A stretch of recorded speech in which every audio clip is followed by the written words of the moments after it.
I would like to just very briefly introduce a facilitator for this last session, Chris Keulemans. Chris is a writer and journalist and a good friend. Chris has stood at the foundation of a number of institutions, and we touched upon the question of institution and specifically a necessity, inevitability under this contemporary condition to learn or to try to institute otherwise. And Chris has done so numerous times with institutions he's funded, including Purdue.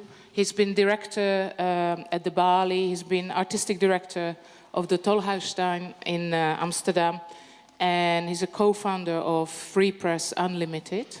He's also chairman of ASKV, which is the aid organization for undocumented refugees in the Netherlands, and also of In den Vreemde, which is an organization in support of artists under pressure.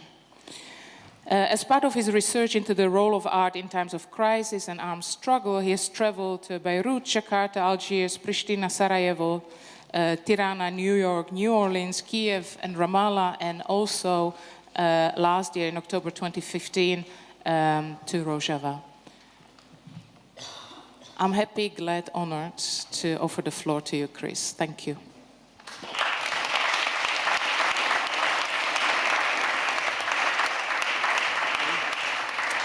Thank you, Maria, and thank you, everybody at the New World Summit. I've been here almost 3 days, like many of you, and it's been a roller coaster, incredibly inspiring.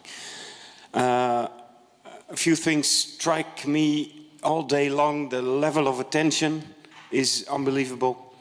The sense of commitment among so many people is unbelievable. And what I love about this place is the applause, the sound of the applause. Really, because it, I don't know, yeah. Because I've been in this place before. Normally this sounds like, you know, the tomb of a nation state, maybe. But today, probably because of the whole setup and because of you, I don't know. But these days the applause sounds so heartfelt and strong and real. So that's one of the things that struck me. Also, of course, the hospitality that we're all getting here is incredible. Like, you know, just now I was preparing for this and I got all the Coca-Cola and cigarettes that I needed, so it was fantastic. But the hospitality is great, and you know that the best hosts are people who are driven by a raging fury to arrange everything perfectly, who have their own story that they want to tell through the party or the conference or the summit that they are organizing, and they are generous enough to have other people tell that story for them. So while they're running around making everybody feel comfortable, they are suppressing their dictatorial impulse all the time. And Jonas Staal is such a host. As an example, he asked me to do 3 things now to summarize the whole thing, 3 days. To present to you Simon Sapiopa, which I'll do in a minute, and to moderate a final talk with all of you here within 2 hours, all of this. So that's what I mean with the dictatorial impulse. Now first I'm going to run you through a quick summary of 3 days, because many of you have been here for 3 days, others have not. And in any case, I feel in the hall that there's such an urgency to get to the new chapter. I thought, okay, I'll summarize what I have heard. Maybe I'll be paraphrasing people not completely accurately, but I hope you'll forgive me. To begin with, I myself, I'm not a politician, I'm not an academic, I'm not a visual artist, so I feel completely unrepresented here. But I feel totally at home, just like I did in Rojava in October when I was lucky enough to be part of the delegation that visited. We started up here with the opened pages of the diary of Mohamedou Ould Slahi, who was imprisoned in Guantanamo Bay. Stories I was reading in his handwriting, fragile stories, vulnerable stories, frightened stories, but somehow a sense of strength came through those stories as well. Mohamedou, I think, is a personification of the victims that Western state violence are making these days, ever since the war on terror, by blacklisting people and movements, by declaring them stateless. You strip people of their rights and of their visibility. And Jonas Staal said in his introduction, movements like these, movements like those that are represented here during this summit, they may be too democratic for capitalist democracy to bear. So he set us all out with the question, can we separate the construct of democracy from the nation state? And that was a question that kept coming back all through these days. It started out with Mohamedou's lawyer, Nancy Hollander, who's still with us. Impressive start. And she told us about the illegitimate secrets, the secrets that are kept from us by the state, things that we have the right to know. Whistleblowers are just people who are telling us things that we have the right to know. Like Mohamedou, who, as she said, took the secrecy out of torture. And then she posed an essential question in this start of the summit, which was about the crisis of the nation state, the crisis of democracy in the nation state. She said, should the government know more about its citizens, or should citizens know more about government? And she said, if the first is the case, if governments think they should know more about us than we know about them, then that is a sign of failed democracy. Birgitta Jonsdottir then said, but we also have failed. Many of us also have failed, because we have failed to claim our own power. And she is a parliament member in Iceland for the Pirate Party, who are, according to the polls, now about to take power in Iceland. So she herself has been working very hard to reclaim her own power, and she asked us the question, are you willing to put in the work necessary to reclaim your own power? At that moment, Maria Hlavaeva, you just saw her, of BAK, one of our hosts, she said most radical alternatives today seem to exist outside of the existing political structures, outside of the parliaments. That is a question. That's a question that's been coming back all through these days. Because the next day, when we entered, we saw up here all the flags and the emblems of the movements and the parties that create the Rojava revolution, which was a great thing to see, very empowering thing to see, because yes, in Rojava something extraordinary is happening, and it's been inspiring many of the stories which have been held here. On the other hand, Jonas Staal and Joost Jongerden, the facilitator, decried in their introductions the exclusion right now of Rojava from the Geneva talks about the solution, if any, to the war in Syria. And Joost reminded us of the fact that right now, and this is haunting me all the time as well, 27 people have been stuck in a basement in Jizre, in Bakur. For a long time now, ambulances are being forbidden to reach them. They cannot reach the hospital. 7 people have died in the meantime, and they're still in the basement. Which explained the calm fury of Dilek Öcalan of the HDP party, Kurdish, let's say, Kurdish party in Turkey right now. She was calm, she was outspoken, but she was also visibly enraged. She said the crisis in the Middle East can be explained by nation states clinging to their power And she said democratic confederalism, the concept that is being tried in Bakur and Rojava right now, that presents an alternative on all levels. Land, education, water, healthcare, energy, police, all those kinds of things, you can decentralize them. You can organize them locally. You don't need to build state institutions to do so. And this would make, in practice, politics attractive again. Not just does it give the people the space to decide how they want to live, but also to participate in the realization of that society. Joost Jongeren emphasized that the social contract on which Rojava revolution is based has not been set up between the state and the people, but between the people, between the citizens themselves. Jodie Dean, though, very committed, very knowledgeable, also asked some questions about this concept. She sensed a kind of disconnect between democratic confederalism on the one hand and stateless democracy on the other hand. Because she said democratic confederalism, is that a rethinking of the state? So does it stay within the state? Or does it go beyond the state?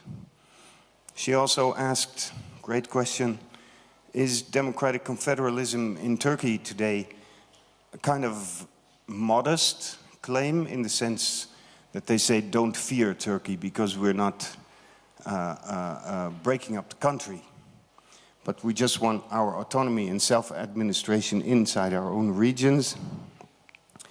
Or is it, on the other hand, a really radical thing, promising to turn the whole of the Middle East upside down? And she also asked, democratic confederalism, when understood as the system of communities working and planning and living together, could it have the risk of becoming closed communities, only open to the like-minded? Or would it be able to keep it open to the world? From there, from this idea of, this besieged idea as we speak, of democratic confederalism, we went on to the very natural notion of self-defense. And Vincent van Gerven-Oei was still facilitating that, and at the beginning he took us back to Walter Benjamin, who described so-called divine or sovereign self-defense as that which you have to do when facing murderous oppression, very often by states.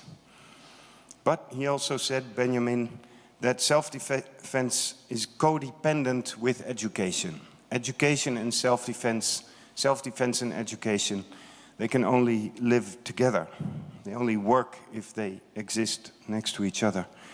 At that moment I wished for Walter Benjamin that he would have been able to escape to Rojava today on his trip fleeing Germany, because I think he would have been very happy there. He was followed then by Suat Kobani from the BYD, who turned out to be an excellent replacement of Salih Muslim, who was unable to come because he was in Geneva hoping to be sitting at the table. Suat Kobani described the democratic modernity that he is working for, which is a place of no unification, but of diversity, of no capitalism, but of an economy that listens to the needs of the people and the nature. And in response maybe to earlier questions by Maria Glavaeva and Jodie Dean, he said, wherever the state is strong, democracy is weak, and vice versa. He claimed a state cannot survive without people and society, but a people and a society can survive without a state. Leila Khaled from Palestine opposed this view. She made a very strong statement up here. A Marxist herself, she confessed to be new to the concept of stateless democracy, but she was fascinated, and she herself believes throughout everything that she's experienced, still very strongly in democracy, so strongly that she says those who pretend to be democratic while spreading exploitation, as we're seeing from the capitalist democracies in the West, those are the terrorists. Those who pretend to be democratic, those are the terrorists. By that moment, yesterday, ideas began circling and communicating and exchanging, and people started testing those ideas on their own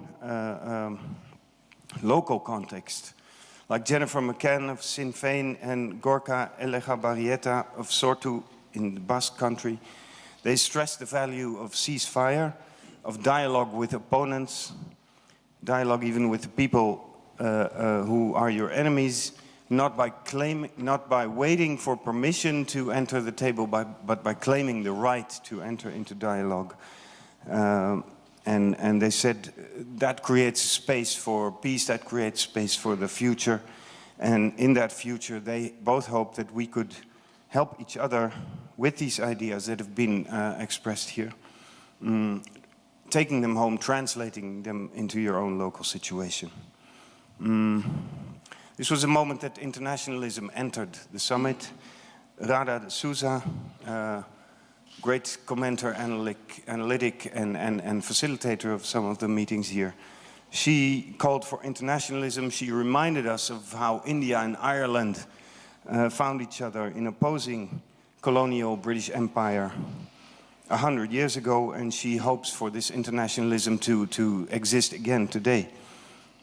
After which Dilar Dirik did the same. She referred to Chiapas, to Palestine, to Black Lives Matter, and she said everywhere it's the same. It's a clash between a statist civilization and the civilization of the oppressed. Because democratic civilization, she says, is mobilized by the oppressed. It is, and this is a beautiful line, it is humanity's desire to express itself as freedom. So she said, let's build our democratic confederalist structures globally while building our autonomy locally.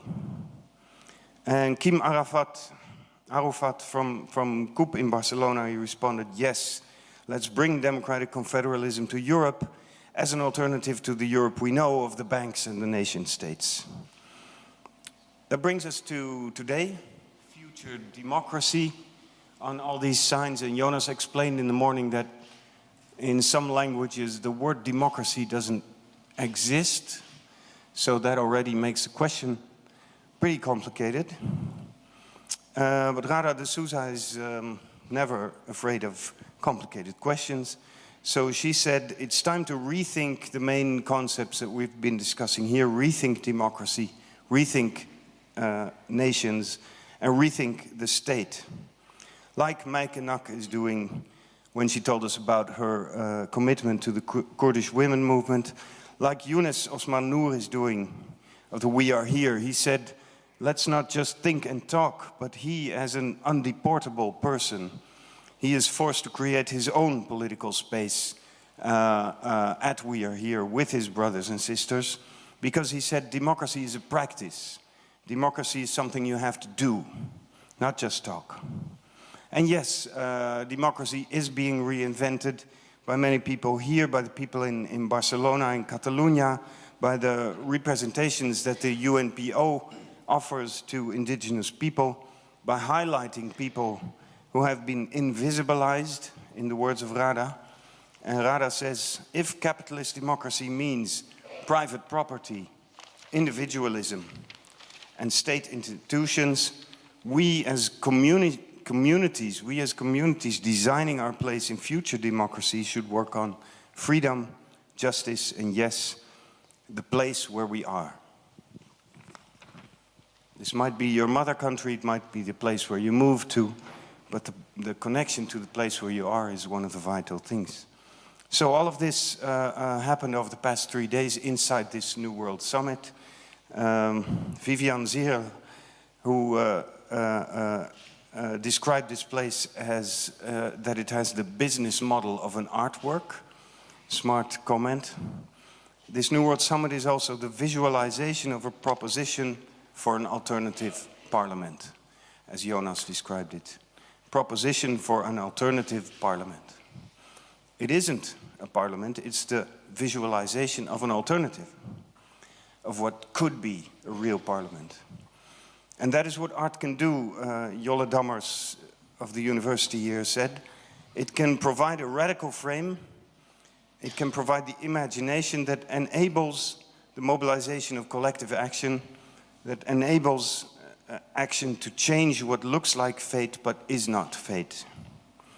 Emery Douglas, Richard Bell and Callum Clayton Dixon provided us with art that changes, art that you make, not to become an artist, like Elena Saturai said, but to take part in people's struggle. Vivian said, this kind of art, this is art that opposes Anglo-European tactics of dispossession, so the tactics that have been central to all the talks that brought us here. But this is art that is a mandate, art that gives permission. And I think if the New World Summit is also a work of art, I at least feel very much that it does give us permission to rethink democracy and to rethink community. So that's my summary of the past 3 days.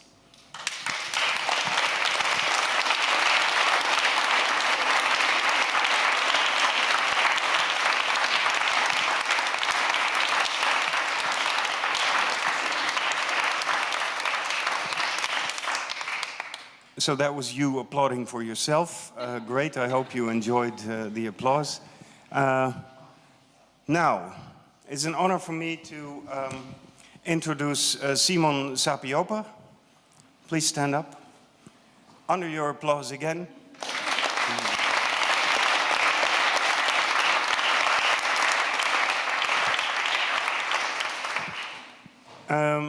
Please, you have the royal place, let's say now. For the next 15 minutes. In a very short time, we're gonna go through the interesting, fascinating, and painful story of West-Papua. West-Papua is,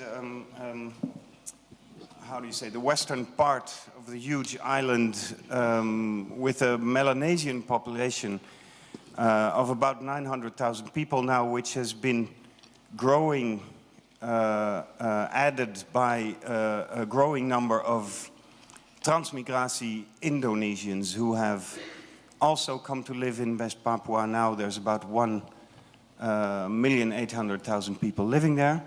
Many different tribes, many different languages, and indigenous people that had the misfortune, quite unique I think, of going from colonial practice to neo-colonial practice. Being a Dutch colony first, and now since 1963 in practice being an Indonesian colony. Leila Khaled told us yesterday that revolution actually starts in the family, and to prove that, Simon Sapiopa has taken with us his daughter, Sofia, and his youngest sister, Aplena, because the West Papua revolution lives inside the Sapiopa family, clearly.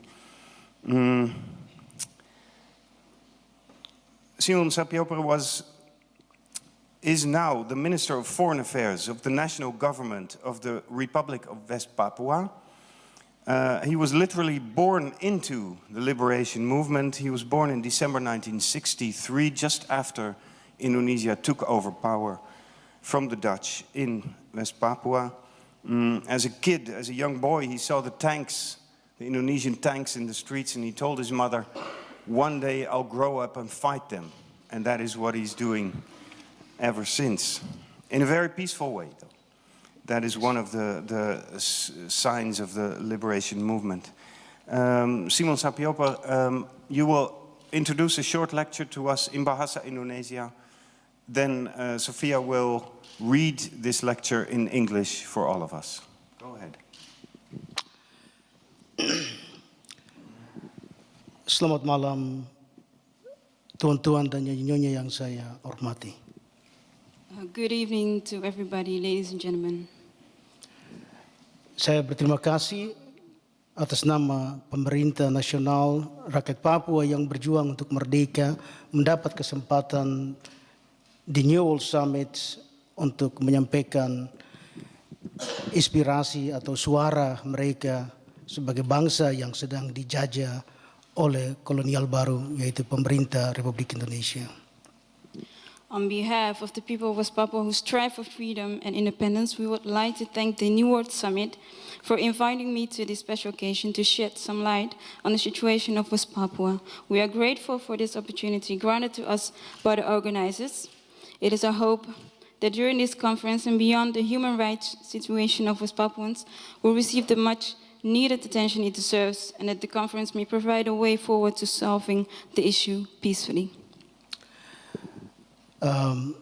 Saya akan memberikan kesempatan kepada Sofia untuk membacakan pidato saya, mengingat waktu yang diberikan sangat singkat, dan saya menunggu pertanyaan selanjutnya dari Chris atau dari publik. Due to time, I will read the speech, and after the speech, Chris will give the opportunity to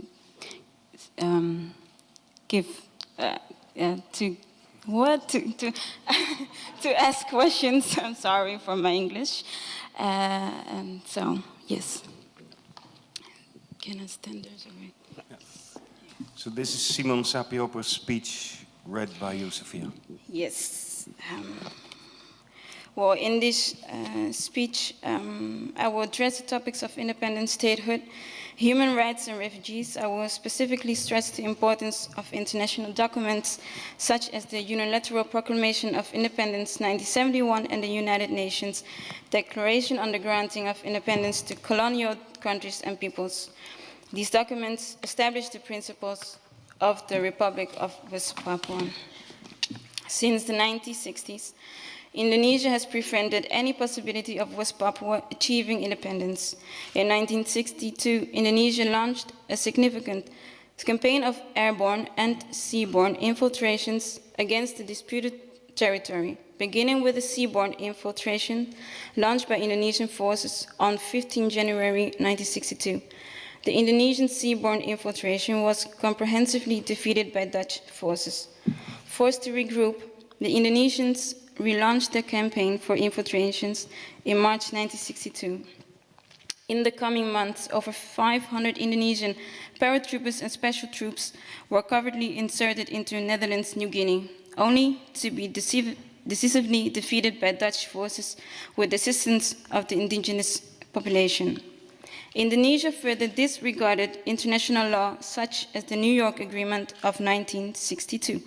This agreement ensured self-determination of West Papuans in Article 18, which reads in part that, and I quote, the eligibility of all adults, male and female, not foreign nationals, to participate in the act of self-determination to be carried out in accordance with international practice, who are resident at the time of the signing of the present agreement, including those residents who departed after 1945 and who returned to the territory to resume residence after the termination of the Netherlands administration. Indonesia has misappropriated means to control West Papua, such as the Act of Free Choice. This act required the involvement of West Papuans. Instead, the Indonesian military selected 1,025 Indonesian men to determine the future of West Papua by vote. It resulted in the annexation of West Papua in 1969. Hence, the voting process was illegitimate according to international law. This had negative consequences for the self-determination and overall independence of West Papua till this day.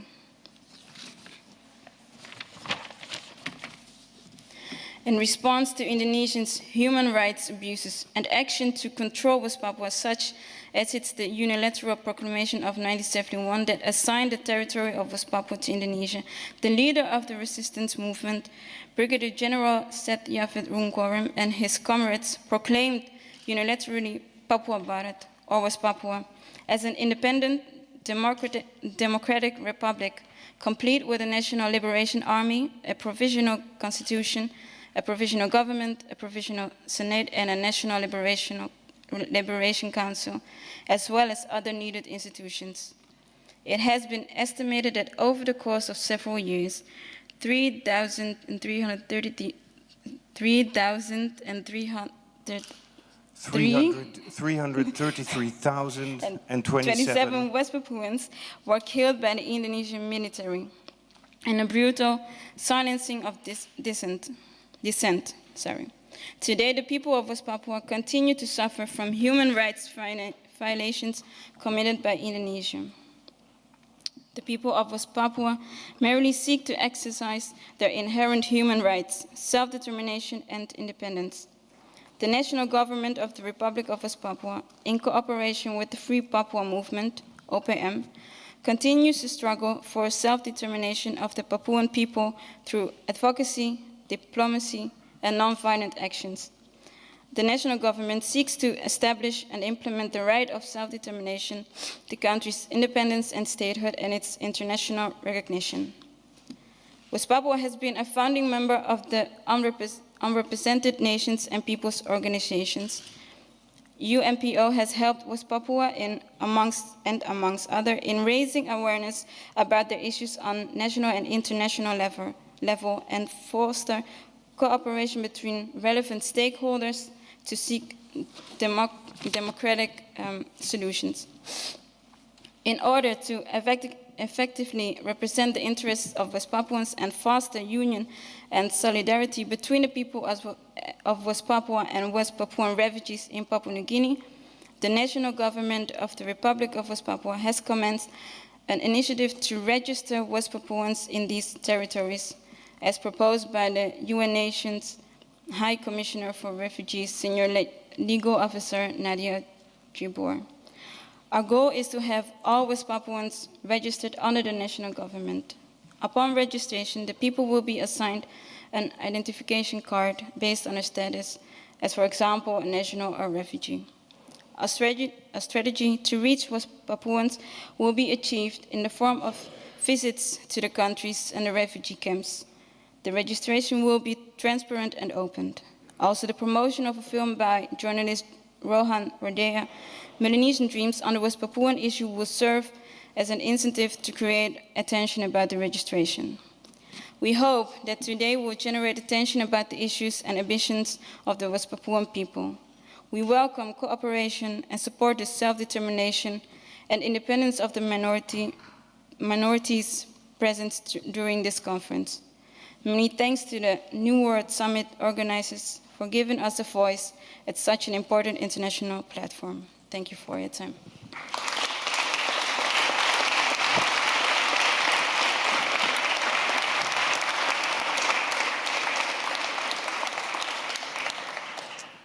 Thank you for that. And this was an incredibly short summary of long and painful history. So in 1971, you proclaimed independence. Ever since, this has not been recognized.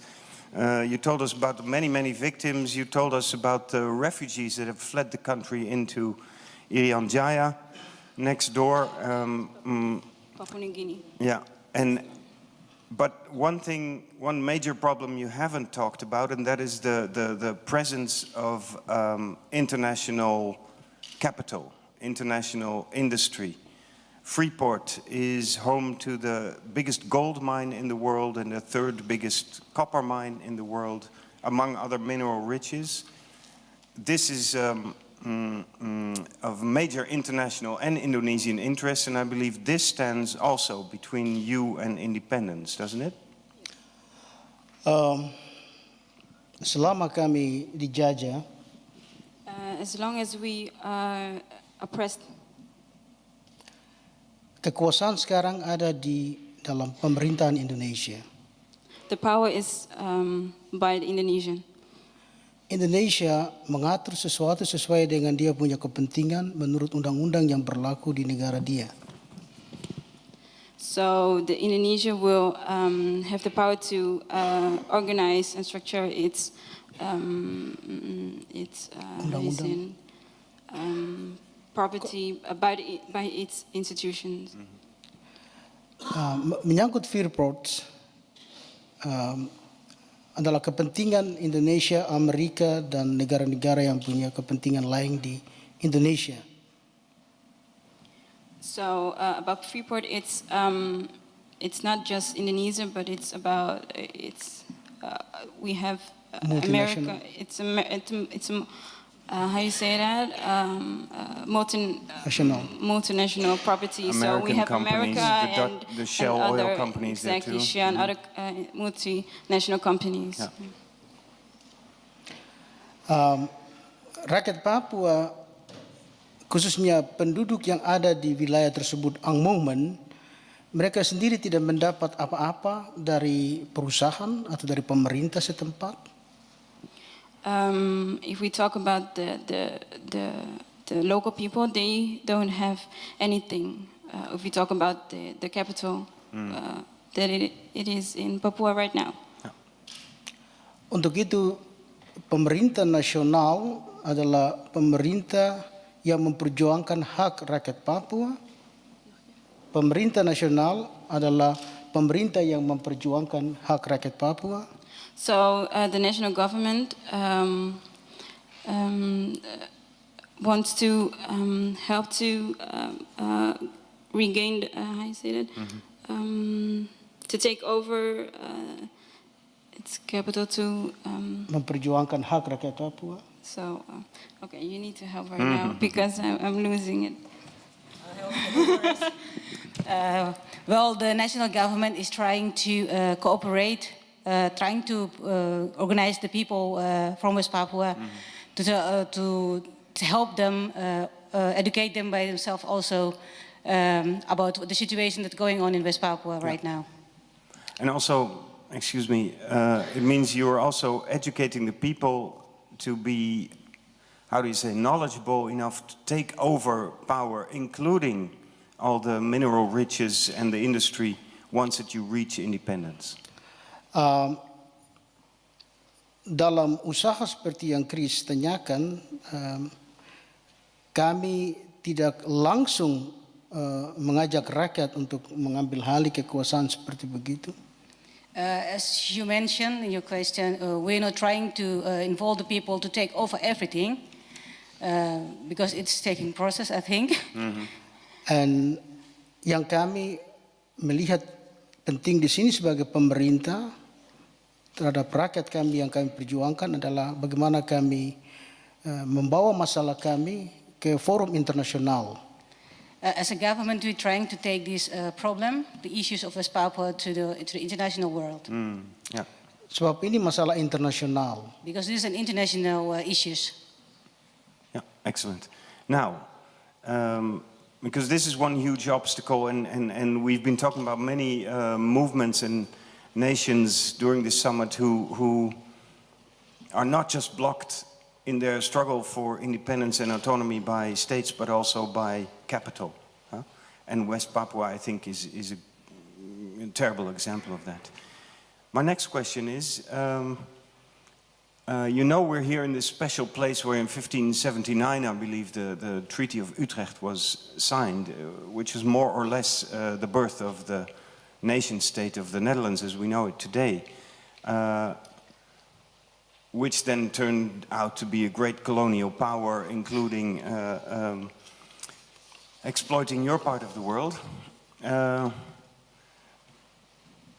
In 1963, the Netherlands left Papua Barat. Indonesia took over. Ever since, you're struggling for independence. What today do you expect from the Dutch government?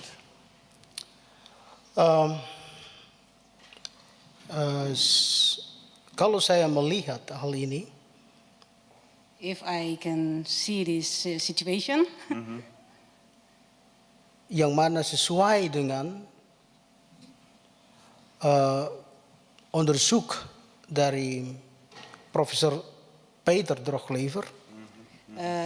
Professor Droglever has doing some research, and he's written a book also Tentang Act of Free Choice. About the Act of Free Choice. Yang terdiri dari 800 halaman. The book has 800 pages. En Profesor Rocklever publiseer buku tersebut di tahun 2005 pada bulan November, tidak salah. He published this book in 2005 in November. Di tahun 2015 In 2015, saya ketemu Profesor Rocklever I met Professor Droglever dalam satu pertemuan di Nieuwsport Tweede Kamer. in a parliament house in The Hague. En saya tanyakan Profesor Droglever tentang penyelidikan atau onderzoek Act of Free Choice yang dia sudah tulis tersebut. And I asked him about his research of this Act of Free Choice that he's written in his book. Sebab orang Papua melihat itu seperti Alkitab. Because the West Papuan people see his book like a Bible. Sebab di situ menceritakan hal yang baik dan juga hal yang tidak baik. Because he written a lot of true things and false things. Sorry, but that's the truth, Professor Droglever. That's true for all the holy books. Yes, that's why the holy book called, yeah? Maka dengan itu saya tanyakan hal ini kepada Profesor Droglever. Setelah you punya penelitian buku tersebut, So I asked him after his research of this his book, bagaimana tanggapan pemerintah Belanda terhadap penelitian tersebut, onderzoek tersebut dari buku yang sudah you publisir di tahun 2005? how about the Dutch government? What did they do about the research that you have done in your book? Recognize. To recognize your book? En Profesor Droglever jawab kepada saya dan publik bahwa buku tersebut tidak diakui.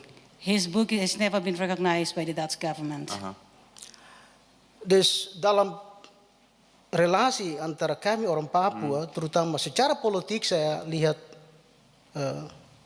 jauh sekali, tidak ada. So the relationship between the Dutch government and the West Papua is zero, we can say that. It's terrible to hear, and this story clarifies the relationship completely. Your government and the Dutch national government are both based in The Hague, but they don't communicate. That's it. Kami selalu adakan pendekatan dengan politik partai, itu betul, tetapi mereka tidak secara individu. Okay. Yeah. We always keep in touch with the Dutch government, but not individual. No, We're going I see there that. as a government. I see that. Okay, final question. Talking about the state of the Netherlands, talking about the nation state. You're in the middle of this whole New World Summit, and this summit was dedicated to stateless democracy. Yeah, so democracy without a state. Can the government, the national government of West Papua, can you imagine independence and democracy for you and your people without creating a nation state? Bagi saya susah. It's Tidak akan. impossible. It's impossible. It's impossible. Sebab No. kami ada punya tanah. Ada 5 persyaratan, 5 faktor yang kami sudah lakukan. Kami ada punya tanah, We have a land, kami ada punya bangsa, we have a nation, kami ada punya kekayaan, we have the resource, kami ada punya pemerintahan, we have the government, kami ada punya undang-undang. and we have the constitution. Ini persyaratan kalau melihat suatu bangsa yang mau membuat negara, kalau memenuhi 5 syarat ini, dia ada punya hak. You can see that if a country wants to be independent, it has these 5 important elements. It has the right to be independent. Okay. And you have a very eloquent Minister of Foreign Affairs. So I want to... Ya, tugas tugas saya sebenarnya untuk menyelamatkan pemerintah. My task is to make sure that this government is still alive, to keep it alive. Saya sebenarnya tidak ada apa-apa. I myself, I have nothing. Saya bukan seorang yang luar biasa di dalam akademi politik. I'm not an academic. Tapi saya rasa terpanggil sebagai seorang pengungsi yang sejak tahun 91 di negeri Belanda sampai hari ini. As a refugee, since 1991, I came here in Netherlands. Saya bisa menjalani semua tempat di dunia kecuali Indonesia saya tidak boleh lalui. I can go everywhere in this world except Indonesia or West And Papua. except West Papua. Yes. Yes. So that is why we invited you here, and I want to thank you so much for. It was far too short, but I want to thank you so much for telling us this story, because it's a painful case and it's a perfect, example of what we've been talking about these 3 days. I think your story, this wouldn't have been complete without your story.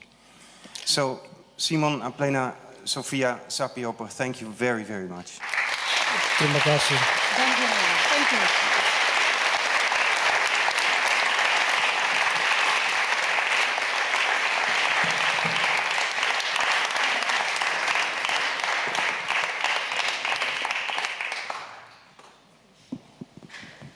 And it's true, you're not the only ones. There are other movements here that are struggling for their independence and will create their own state once they get the chance.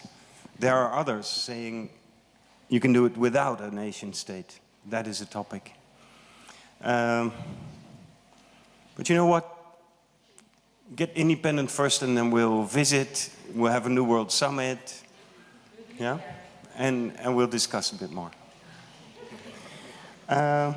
Now, I think we have the next 45 minutes to have a final discussion, and Jonas and I were talking about it, especially to hear one more time from some of the speakers who've been with us these days, because we want to go home with something.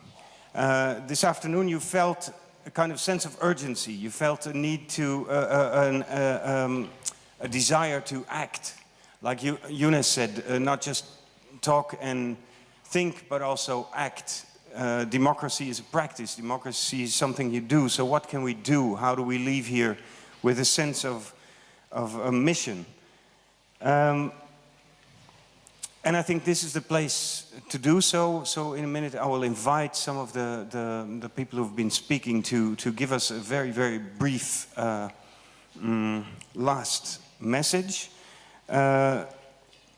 Because I think, all of you agree, this afternoon all of us felt like, okay, let's start doing stuff. It's like sort of Elena Saturai's story, who told us about the theater performance in the Philippines where people saw the play and then entered into the play. And here too, we are in an artwork, but at the same time, now that we are in the visualization of a parliament, we want to act as parliamentarians and do something as well. So that will be my question, and I have to phrase this very carefully or accurately. This assembly, you could look at this assembly as a platform for propositions. Propositions for instance, the confederalist model, which we took from Rojava, a model driven also by international solidarity. So my question would be, and maybe Younes, I can start with you because you were the very vocal and very clear about that this afternoon. How do you look upon the potential future of democracy, and what model are you taking home with you? Yeah, so what model are you taking home with you? No, I'll do it. But this is the question I'll be asking to a number of people, hoping to reach everyone. But first you, Younes. And do it yourself.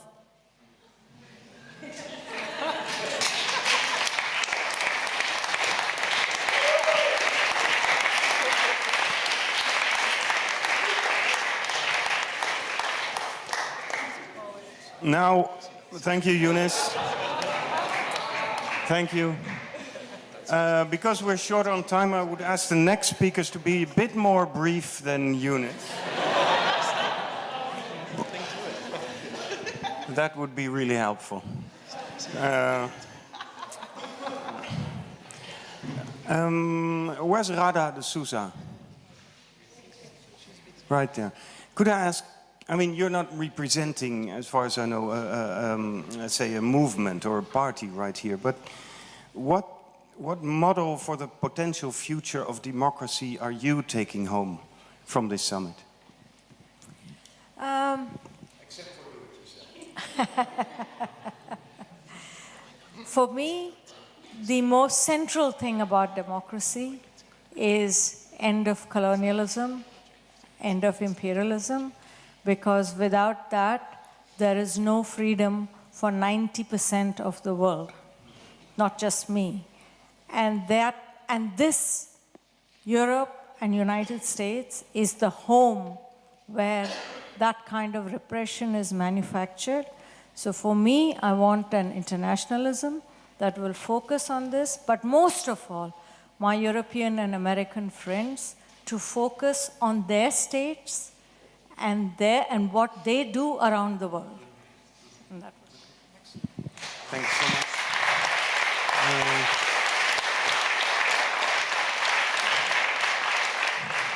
One of our American friends is Nancy Hollander, who opened this whole summit.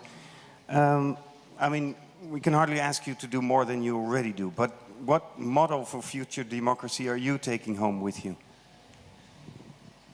Wow, I've learned a lot here the last 3 days. But what I would say very briefly is for everyone can always demand human rights for everyone, can demand social justice, and be fearless.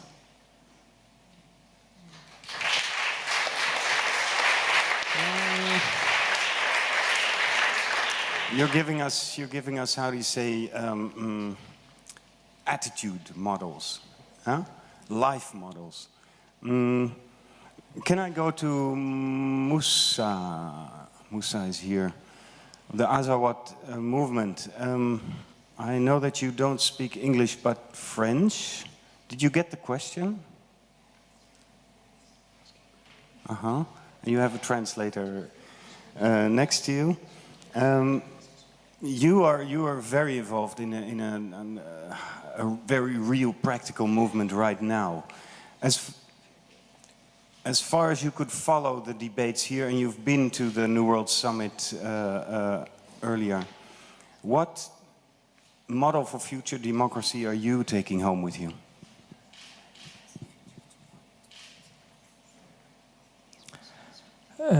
Merci beaucoup. Thank you very much. Confédération humaine. C'est, je pense, la dynamique de l'humanité. Dans l'Azawad, avant la colonisation française, nous étions une confédération de peuples qui restent solidaires en résistant à la nature. Et avec la France, on devait résister à l'homme, et avec le Mali, à l'homme encore. C'est-à-dire, pour nous, l'homme est plus inhumain, je vais dire, est plus dangereux que la nature.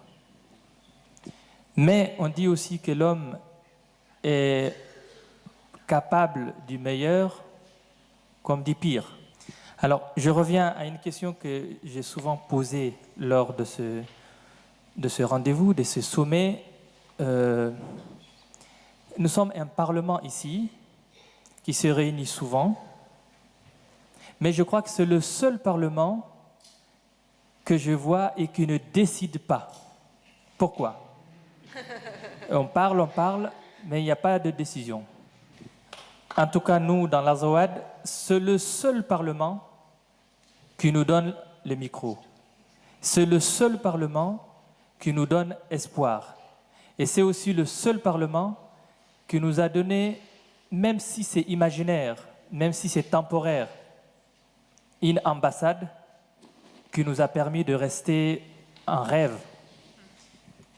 Quand je me rappelle de ce que certains ont dit ici, comme Kim Arafat, comme je vois les Écossais, les Corses et autres, Je pense que c'est possible avec la volonté des peuples de devenir maîtres de leur destin.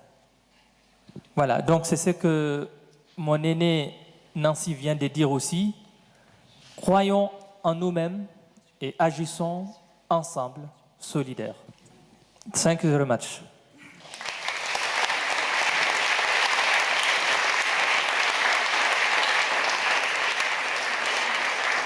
Thank you, Musa, and thank you, Lara, for translating. But I have another question. These are... we've been hearing a lot about confederalist democracy, democratic confederalism. The model that is now, for instance, being put in practice in Rojava. You've been to the summit before. You've heard and read about Rojava. You've met some of the people. You represent a people that also lives across nation-state boundaries that were drawn by colonial powers. Is this model something that you are taking home with you? Juste, nous avons essayé la démocratie. Nous avons essayé l'acceptation de l'autre. Mais malheureusement, nous avons été obligés de nous défendre militairement. Sinon, on n'allait pas exister. En 2012, nous avons chassé le Mali, c'est-à-dire son administration et son armée, mais les États-nations, comme la Hollande, nous ont ramené, comme la Hollande, la France et autres, nous ont ramené l'État malien contre notre gré sur notre territoire. Ils nous ont dit, mais vous êtes fous, vous voulez devenir indépendants. Et on a dit, mais pourquoi être indépendant, maître de son destin, c'est devenir fou?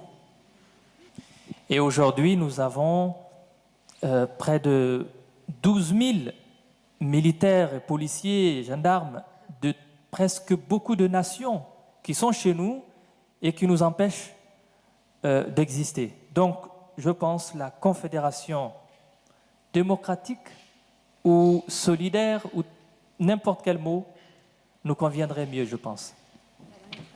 Moi, je pense que à chacun des peuples de choisir le terme qui lui convient le mieux et le type de vie qui lui convient mieux.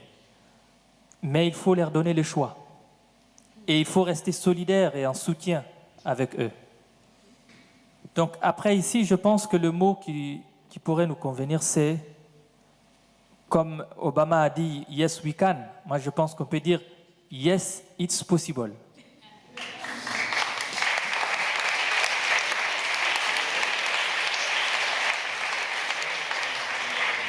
Thank you, Musa. Your English is getting better with every summit. Yeah? And it's such a powerful story you have. I was happy that you could contribute now at the end of this summit. Dilar Dirik is... Oh, sorry, I'm right here. We never met, so that's why. Still, yeah, maybe you could stand up so everybody could see you. Now, Musa is one of those people fighting an admirable fight in another part of the world, but facing similar problems as the Rojava Revolution does. And you believe that the model of democratic confederalism could be used elsewhere in similar places of struggle. Musa says it doesn't really matter what you call it, as long as you fight for your liberation. Do you agree with that? I think we first need to define that, administration and the state are not the same, right? Because I think there is a lot of confusion. We do not, when we say democratic confederalism, we do not mean that people will not administer themselves. We always say democratic autonomy in Kurdistan and democratization of Turkey, and we want to render these nation states meaningless. And I think Zuhat Kobani's presentation was very important in that regard. So, I mean, in Kurdistan, a situation, and we always analyze Kurdistan in universal terms as well. What does it mean? What does Kurdistan mean in history? The division into 4 different nation states has also meant a lot of experience, learning from 4 different experiences. So we actually don't have just one experience. We have 4 different experiences, and we've learned and taken so much from it. So we even have the experience at the moment, not just even in the past, of something like a Kurdish state in Iraqi Kurdistan. It functions as a state, it performs the situation, it has its own army, its parliament, its flag, and the international system is quite happy with that, because it's a market for the capitalist economy. So now you see the same people who once fought against Saddam Hussein, they're not being paid by their own government. No, this country is so rich, but the people do not benefit from it. And this is not happening from the Iraqi government, but from the own Kurdish state-like institution. So in that sense, we also know what it would look like to have a Kurdish state, if you will. And it doesn't look very happy, not because of the people's lack of desire for freedom. No, on the other hand, people thirst for freedom. But it doesn't really bring people freedom. To copy the existing system will not bring us freedom, because the state system, forming your alternative, forming your freedom in exactly the way the status quo functions, I fail to see how this will bring about change or democracy or freedom, whatever. It just means dependence. It means full dependence. Creating an independent, I mean, of course, we, as the Kurdish freedom movement especially, we respect every people's desire and struggle, no matter how they want to term it. We also believe that people do have the right to create an independent state, you know? So it's not like we deny them the right to do so. And we also do not say that everyone has to copy the model of democratic confederalism. So in that sense, we do see what statelessness means. It brings a lot of genocide, but also we do not see the very mechanism of the state is based on monopoly, on hierarchy, on people submitting their will. Even if it's your own people, you still submit your will. And I've asked this question to the audience on the last summit that I was at in Brussels.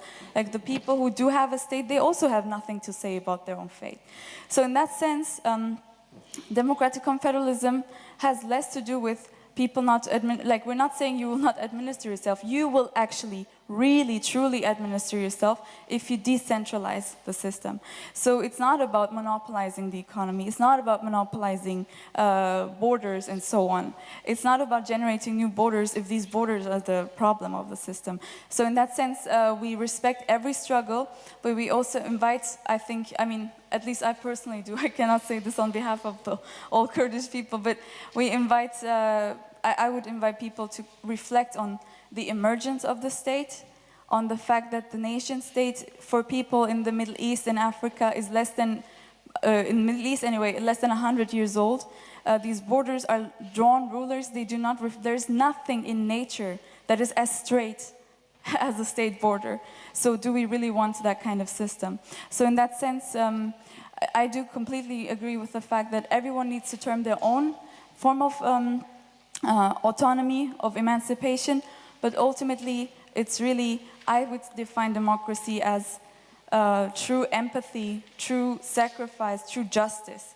If really, it doesn't matter if I can say I live in Kurdistan now, I can speak my language now, if there's no social justice, if there's no empathy, if there's no society, no communal sense, no ethics in that society, I don't want that kind of Kurdistan. I'd rather create something much more beautiful with all of my people, like all of my neighboring communities together, and of course with women playing a pioneering role.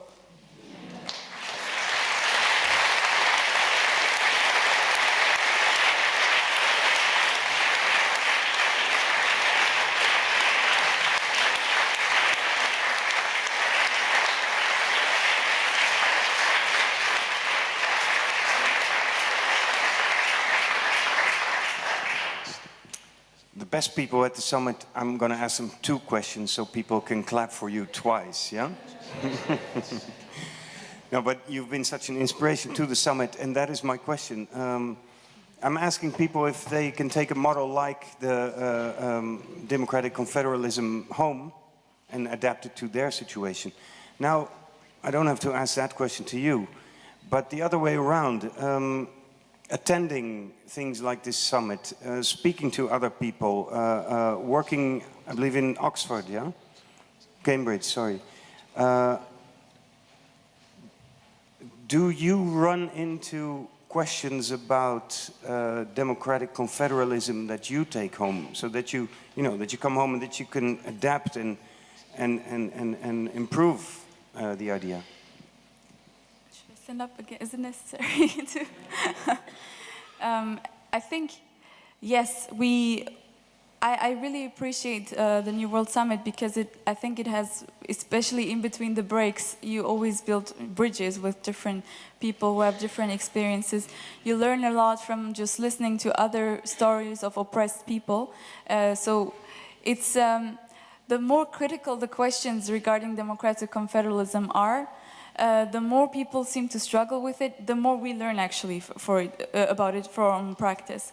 I mean, for example, when somebody asks, well, actually democratic confederalism is like a state, and we get that question, for example, very often, then this motivates us to struggle even more to be not like a state, and to see what does make people think that this functions like a state, so how can we even decentralize it more? So questions like that, we try to take the contradictions, the complexities, the confusions that people have, and try to implement that even more in our practice. Because as I've said a couple of times already, this isn't just about the Kurdish people's kind of like freedom project, but if we believe that this can be a model for other regions as well, we also need to benefit from the problems and the experiences from other people. So in that sense, I really appreciate especially the fact that, I mean, I was, for example, very touched. One time I met this group of American anarchists, and they were asking, you know, in a place like New York City, how would you implement democratic autonomy when the state is completely in charge of just every single minute of your life? So, but I think some of the principles, I didn't have an answer, because the answer is, you, as a person living in New York City, you know your situation much better than I do. And this is what democratic autonomy is about, that you know your situation, your problems, and that you are the one to solve it. So in that sense, democratic autonomy and the system of democratic confederalism cannot give you the answer. It is the tool for you to find your own answers. Yeah.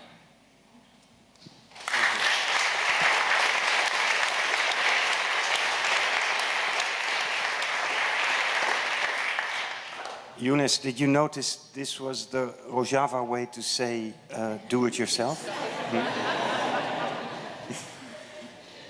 Where's Kim Arafat? Ah, right there. Because I wanted to ask you, we were both in Rojava. I think we both found it very inspiring. Yesterday you said, yes, we want to bring this concept of the democratic confederalism to Europe, and especially in your case to Catalonia. And then we'll adapt it a little bit to our local context. What did you mean by that? Well, I don't have the solution of, so I think we have to work all together to think the basic values of democratic confederalism. How can we translate them politically and culturally to a reality, a very different reality that is Europe.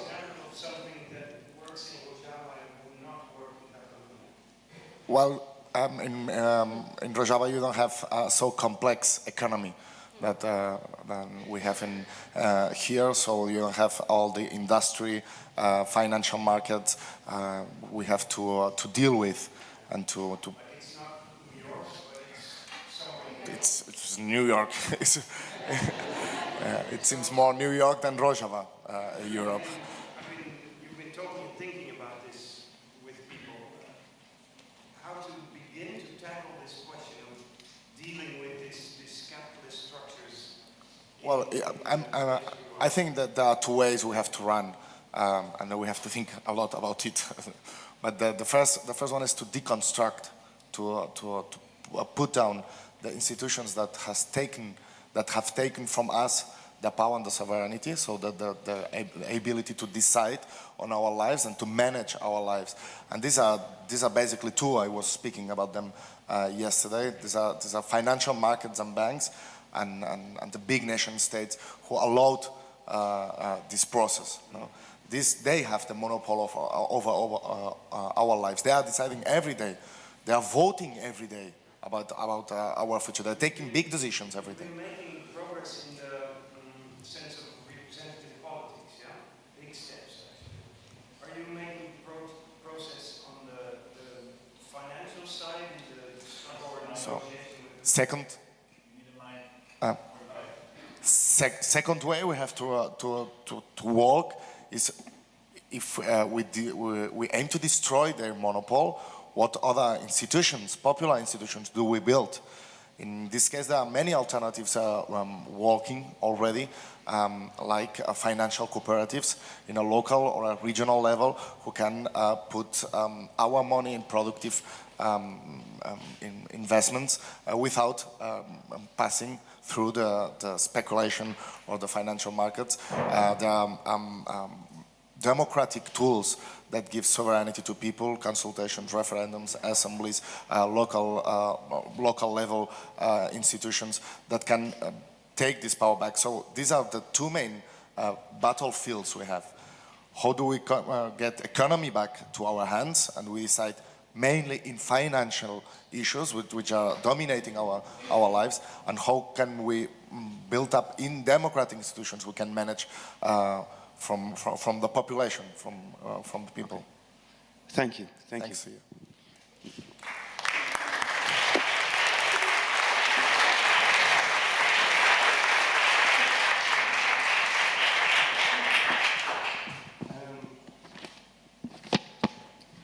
Next up, I would like to ask Jody Dean.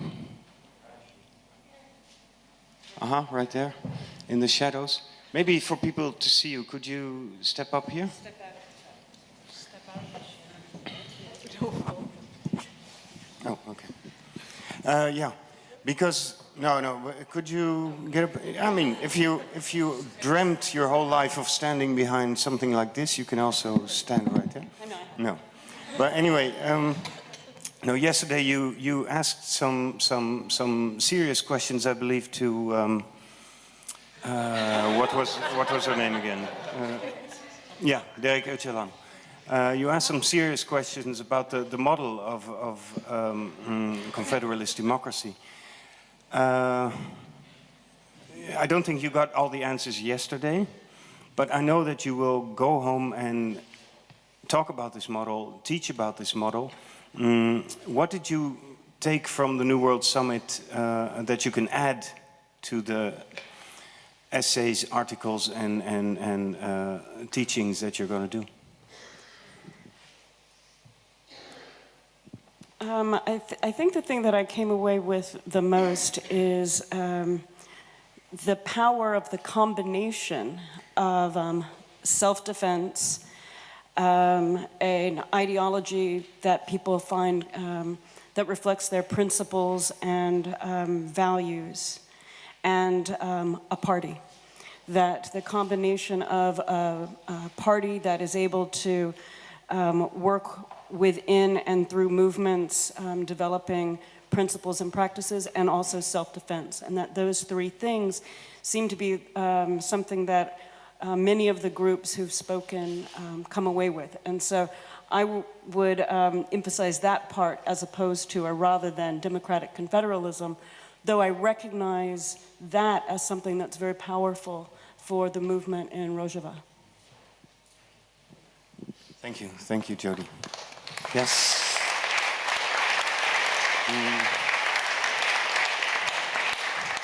Could I go to Leila Khaled? She's up there. Because I think you said, if I remember correctly, that the idea of the stateless democracy was new to you. And I don't know if that's a fact, but it seems like such an interesting concept when you're talking from the Palestinian perspective. So I was going to ask you, what are you taking home from this summit? First of all, I explained my vision towards stateless democracy in the speech that I did. But what I take from this summit is that I got more strength and more powerful to tell my people that we have a lot of friends and comrades who will support us until we liberate our land. Then I will ask you all, you are invited to Palestine after liberation.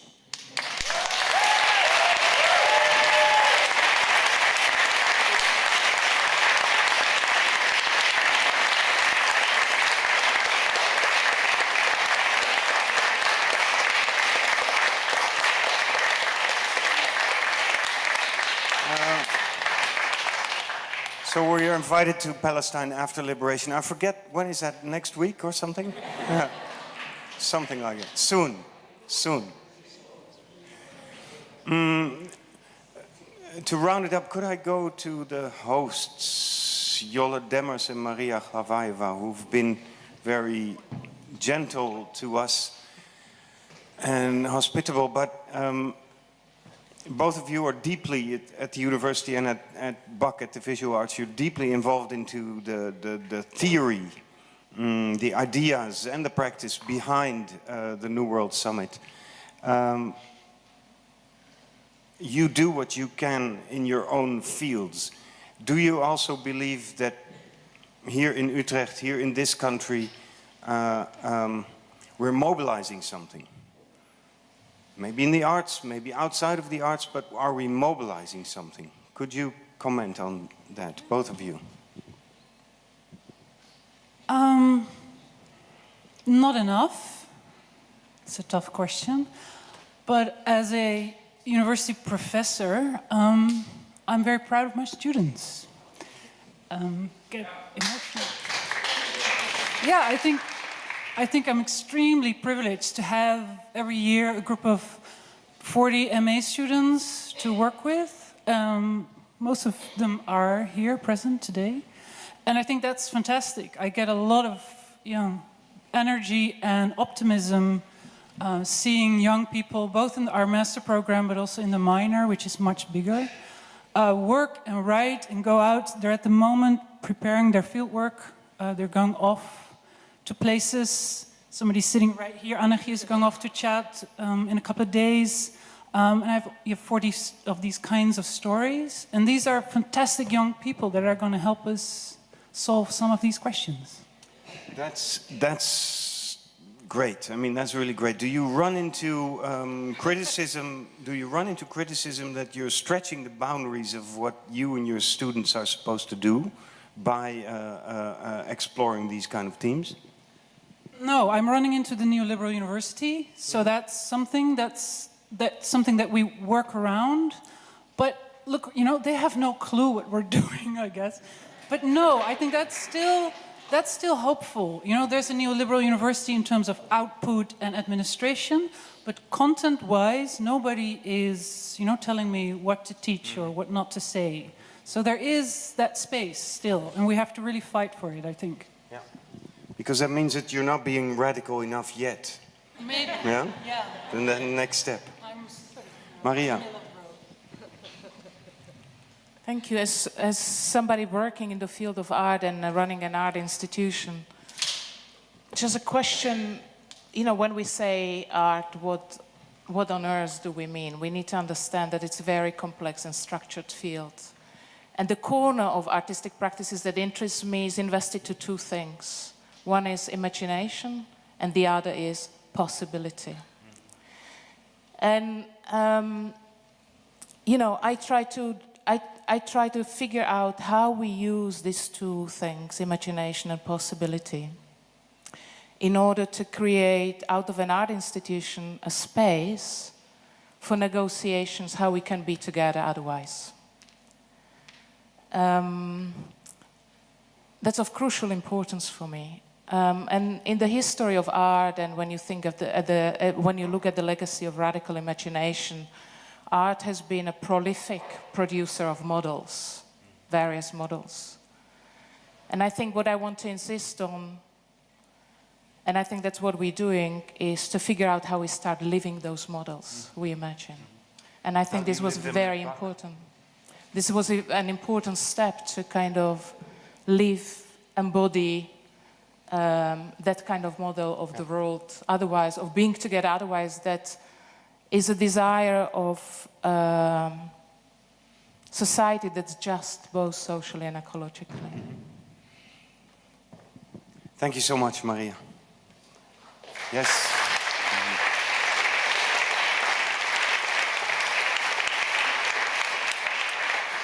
Because Leila Khaled said yesterday that the revolution or the emancipation starts in the family, and I think the same goes for all our workplaces too. Yeah? Models like those coming from Ojava are models that you can try to translate into whatever workplace, and by the way, whatever family you have. I think I've asked a number of people who've been speaking over the past few days. Is there anybody urgently wishing to answer the same question? Right, you're all so sensible people because you know you're not gonna say it more beautifully than these people have. Yeah. Okay, then with that, sorry. Go ahead. I don't know whether there's more questions, so I didn't. But I think what is very important is we are people from this world. We're women and men living on this world. And I think the question from the crisis we have is how do we want to make up this world? So for this reason, we had very impressive conference. We learned from the history. We shared our pain of not being free people. We shared our pain of not being free women, free men living in this world. And I think that the word we gave each other is the perspective for the new democracy that we're going to build up. I think there has not been a parliament with so many people from so many different nations, so many socializations, so many knowledge about oppression, about exploitation, that have taken this decision to be part of a new democratic movement. It has to be in all this diversity. It cannot be one model or the other model. Of course, the democratic confederalism is a model which is a strong perspective, but it is not to put in against of each other, in my opinion, because all the struggles that we have a very big value. They have the value of being human being and dignity. And so for this reason, I want to remind everybody again about this very spiritual moment. We gave our word to everybody for all our strugglers, all our comrades, the guerrillas, the babies, the mothers, the old people that have fallen in this struggle.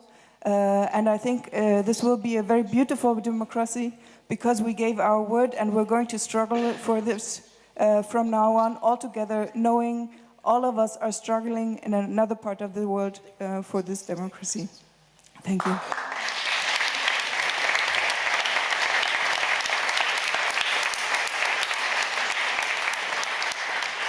Thank you so much, Maaike. Then finally, I'll hand over the microphone to Vincent van Gerven-Oei.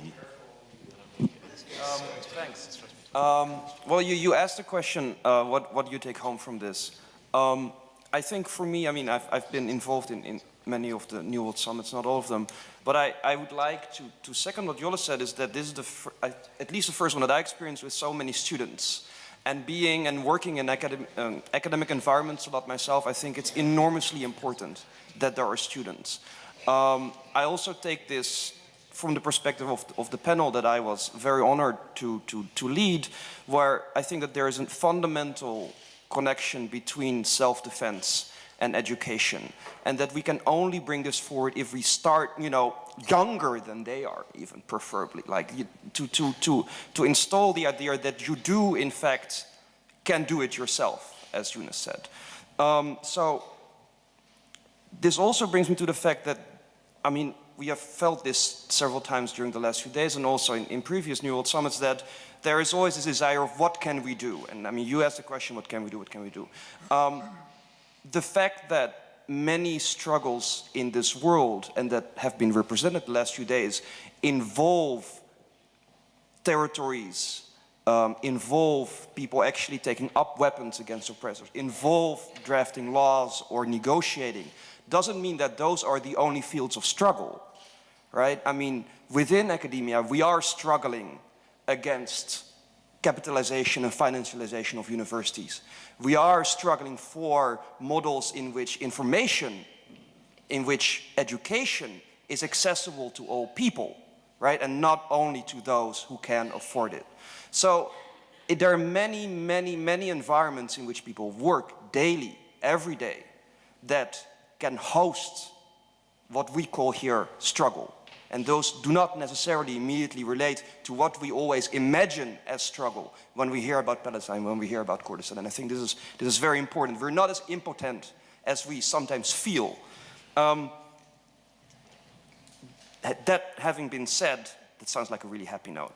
I also want to point out maybe a question that I have had and that I think grew for the first time here because of the word nature and natural that has been used several times. It's natural to resist. It's natural to resist an oppressor.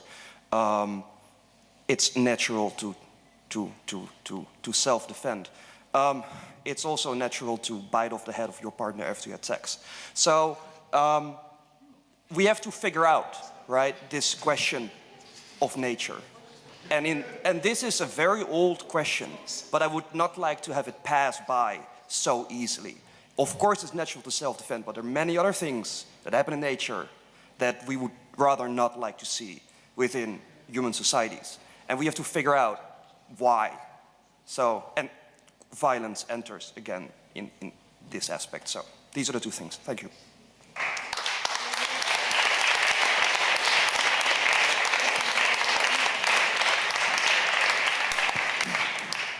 Thanks, Vincent. Excellent comment. The first, all of us are struggling in the space where we run into obstacles to our liberty. And yes, let's not copy nature in all its characteristics. Finally, I know, Jonas Staal, you have a message for us from somebody who we dearly miss here, so I'd like you to introduce that. So I think Dilar Dirk will read out a message on behalf of Amina Osse, a very dear friend, representative of the Democratic Self-Administration of Rojava, that should have been here to open up the second day of the summit on the subject of stateless democracy. She is the one that some of you who were part of the delegation of the New World Summit in October 2015 had the chance to meet, so you know what kind of visionary and determined person we are talking about. We have the great privilege to work with her in constructing the first public and permanent parliament, public parliament in the Rojava region, and it would be important to have her voice heard, even though it is in a secondary form. So, Dilar. So Dilar Dirk will read Amina Osse's message to us, and here you go. Thank you. So this is the message, as Jonas has said, from Amina Osse, the chair of the Committee of Foreign Affairs of Jezira Canton of Rojava. And of course, we've already had an invitation from Palestine. And this also includes actually an invitation to Rojava.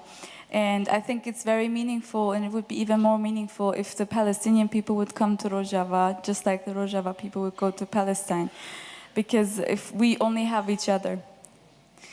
So, to the members of the New World Summit and the attendees of this assembly, on stateless democracy. Surely you know the reasons that prevented me from attending your summit. The imposed embargo on Rojava and the anti-democratic policies that some powers use against our people's liberty. This despotic mentality is linked to policies of exclusion and cultural extermination, all of which led to the emergence of these regimes and their actions. As these despotic regimes are identical to each other, we do not see any structural, systematic, and ideological differences between them, as they all depend on a homogeneous flag, language, and culture. A wrong vision has generated models of government that contradict the Middle East reality, a reality which contains various languages, cultures, etc. The models that these regimes adopt will be a main cause of their disappearance. The models that these regimes adopt will be a main cause of their disappearance in the near future because of their significant violations against history and ecology. Dear friends, in Rojava, there is a revolution that is made by people, that has been adopted by the will of the people against the despotic Ba'ath regime of Bashar al-Assad. We succeeded despite the brutal war waged against us by ISIS, al-Nusra, and other groups. The whole world witnessed the extraordinary soul of our resistance in Afrin, Kobani, and Jazeera. The reason behind our victory was that our revolution was pioneered by the liberated women and the determination of our youth. Our revolution is devoted to build a democratic society and a democratic nation where all components of society, such as Kurds, Arabs, Syriacs, Turkmen, Chechens, Armenians, Muslims, Yazidi, and Druze, live together in coexistence and solidarity. The terrorism backed by despotic regimes will absolutely fail because people's resistance will win. This is the core of human history. We achieved victories in Kobani and all around Rojava due to the strong soul and beliefs of our people, as well as the support that we received from our people in North Kurdistan. Here, I want to mention that our people won't forget the free and democratic powers who stand with them. Rojava now is turning to a symbol of social freedom. Finally, we call all representatives of political organizations and movements present at this summit to visit Rojava to learn about our direct democracy. Thank you all present for your efforts that aim to support peoples who seek liberty and social justice. From Emina Osin.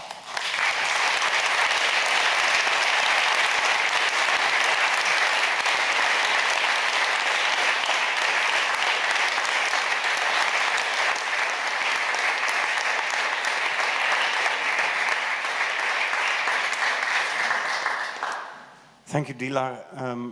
And of course, I hope you will pass on our gratitude to Amina Osse. Oh, she's watching. Aha. Amina Osse, we greet you from Utrecht. Salute her so she can see us.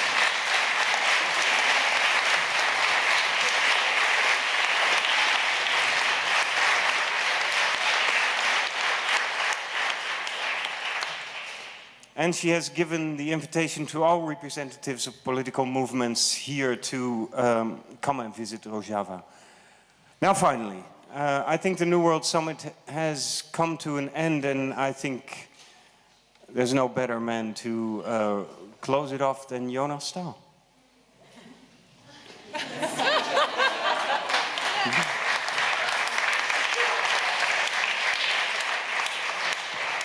Yeah? Mm-hmm. Thanks, Chris. I think there's no better person than Amina also to close off this summit because she did the most concrete proposition, and I will try to be as concrete in these final words. There were a couple of questions in the air that I think are important to address. There's been the question if we are sitting in an artwork, and when people say you are sitting in an artwork, that always suggests that you are somehow placed outside of reality, or that what we're doing here is somehow not real or to the benefit of art and nothing else. The New World Summit is an artistic and a political organization, and there's a reason for naming these two aspects at the same time. In our conviction, the role of art is to facilitate an imaginary of alternative models of assembly where we can discuss, but also create alliances and come to concrete practices of alternative models of not even necessarily democracy, but to engage processes of democratization, to break existing monopolies of power that have been named in a variety of ways. I share Elena Saturai's conviction that if this summit and this space is not capable of creating the conditions for new social relations to emerge between the different people here, to articulate a form of power that we can enact afterwards, then the summit fails, then the artwork is nothing but an artwork. Then it is nothing but a mimicking of power. This is not what we want, and this is not what we desire. We desire an art that creates an imaginary, and for us an imaginary is not that what we imagine and what we dream, it is that what we need to create an horizon to act. I think Richard Bell named that horizon very clearly when he said, we have to imagine the left will unite. This essentially is the goal of the New World Summit. If there is not a further unification of the left, or what we need to articulate as a left horizon, then the artwork has failed. There is a famous saying, it's fail, fail again, fail better. I think somewhere at the end there has to come, and then we succeed, and we succeed, and we succeed again. And this is somewhere the phase where we are now. Of course, what Moussa Gassarit named in his, I think, very important comment, I've been to this parliament many times. It's the only parliament I go to, but then it's the only parliament that never seems to make any kind of decisions. He names, of course, this problem of powerlessness that we're all facing with, that we're all facing for one reason or another. And I'm not saying that to suggest that, that we are all somehow on equal grounds, because we're not. We're on unequal grounds. We also, as the large part of our summit organization, we are situated in a position of relative power. This, you can say, is a form of relative power because we are still dealing with forces of oppression that we disagree with and that we wish to oppose. But between me and someone fighting in Kurdistan that I have the pleasure to meet, but that person has never the pleasure to meet me here because they cannot even leave the damn place, there's of course an inequality that we have to name. But we have to name it to overcome it. We don't have to name it in a kind of like self-blaming game, my God, we with all the privilege, blah, blah, and then the people that are so powerless that we have to facilitate. This is not about naming contradictions to maintain them. We have to name contradictions to overcome them. This is the fundamental part of it. And art, in our conviction, has an active and concrete role to play. For us, the way that we assess, and that we will assess also this summit, is to trace what each of the summits brings forward. This is the 6th summit. We have been able to get an overview of organizations that have met each other during the summits, that have organized delegations towards each other's autonomous regions, that have collaborated, that share also information on issues of self-defense to alternative models of economy. We have worked together with the UNPO.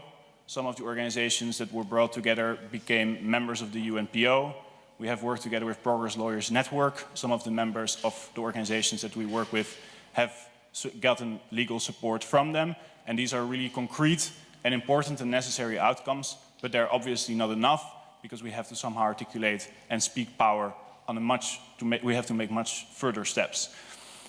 So I want to make there's two concrete commitments that we will make as the New World Summit that are relevant, I think, to what we've been discussing here in these last days. The first is, Amina also invited all political representatives that were present during this 3-day summit to come to Rojava. The next New World Summit will be in Rojava, where we will be inaugurating the new public parliament that we're constructing there. Maaike Nak has actually invited everyone who wants to come to Rojava. So she is now your main contact person who, if you want to join to the region, I'm addressing now the political representatives specifically. We as the New World Summit commit to make this invitation a reality. We have organized these delegations before. It means that we will make sure that all logistics will be taken care of if you are willing to take on this invitation and to continue this discussion on the next level. Amina also is currently programming a large part of the next summit, which will be based on the structures of resolutions. So it's a 2-day summit, but the second day of the summit, different autonomist status organizations that will be assembling there will be asked to propose concrete resolutions on how concrete forms of ongoing and durable collaboration can take place. We will be facilitating that process as much as we can, and we're committed to that. The second is that we are currently working with comrades from Greece. Iliana Fokianaki is here in the room, some other friends as well, that we're working with on creating, through the New World Summit, a new, not so much form, but an attempt to somehow separate a new Europe from the Europe that we're currently facing with, and its nearly fascist economic terrorism that it has been imposing on our fellow friends in the Union.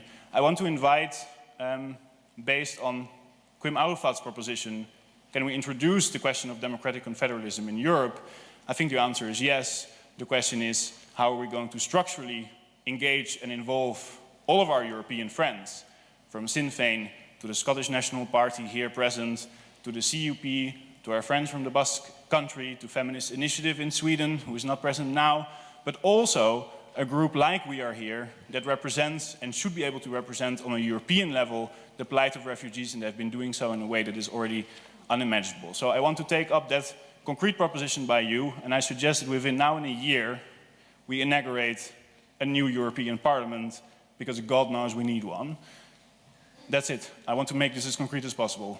We have to get to work. This is not about going home with something, not just about going home with something. I don't want to undermine Chris's beautiful, absolutely beautiful summary, but the question is, how are we going to continue to work? These are my two propositions, and we, as the New World Summit, all of our members, Yunus and René and Suzy, that have been working on the background, we're committed to that from beginning to end.